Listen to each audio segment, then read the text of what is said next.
played a major role in my development as a person. And like I said, even, not only figuratively, but actually, because I'm down here about half a dozen times a year. Did you sanction what the other side was doing in your own mind? Were you reconciled to that, or did you think it was abhorrent and wrong? And how could they do that, given your strong sense of where you felt the university should be? Oh, I'm sure at the time I thought it was abhorrent. And whether it was wrong, I think there were certain things that, I felt were absolutely necessary. And particularly, it was in the integration area, where the university really was way behind, and it was something that did move on. I think, Stuart, if I'm correct, our fraternity, when I was president of our fraternity, we pledged the first black student into an active fraternity. And that was an important thing, but it wasn't, I think that whole movement, and a lot of it was generated obviously by the war. I think they went very, very far in attacking everything at the university. Rather than, if you would focus on trying to improve certain areas, that was fine, but in a lot of ways, they wanted to take down the whole traditional foundations of the university. All of the things, and certainly things which, at least I thought were great, which were, the traditions, the honor system, which was constantly under attack the last 2 years.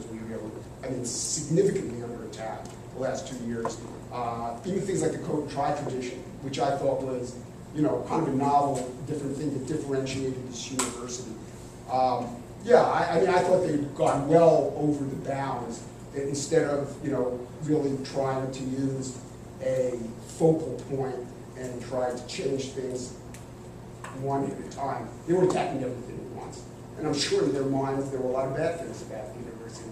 I just didn't see it that way. So who is they? Was the fact that we were open when a lot of other schools closed, did that exacerbate the problem, or was they us? Well, there were a certain group that was trying to close the university, as you remember. They were trying to shut it down. Who was they? Half of my fraternity house was they. Peter, after all these years, Joel and I still don't agree on anything. That's why you're here. So it was an interesting period of time.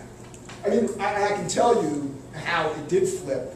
I remember in 1968, a student poll for the presidential election found that it was at least half or more than half of the students at that time was supporting Nixon. So it was still, by 68, it was still a very, very conservative school. A lot of that changed, and it was really more than anything, it was the war. And if you remember, Kent State happened right a month before we all graduated. I remember I was in the history honors program, I handed in my honors thesis the day of Kent State. And I remember everything, all hell broke loose after that.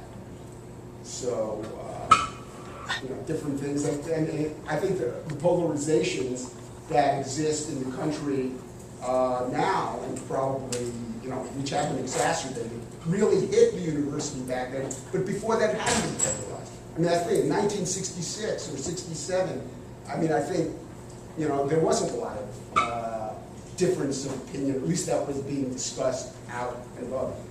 People were focused, again, the front page of the paper wasn't what was going on in Cambodia, it was Levi the Manitoba football.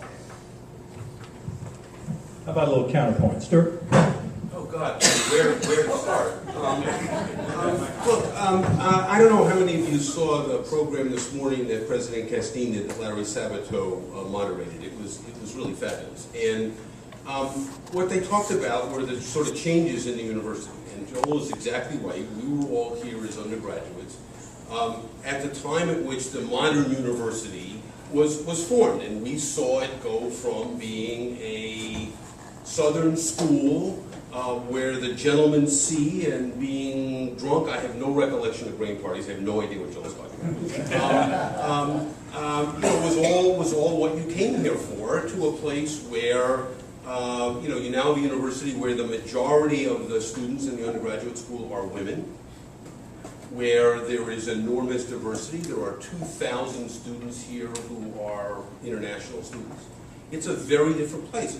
One of the things, I have sort of, different recollections, Joe. I don't think it was as nearly as polarized. I think one of the things that this university has done, better than any university that I know anything about, is incorporate change into its fabric and improve over time without all of the angst and disruption that change can often produce.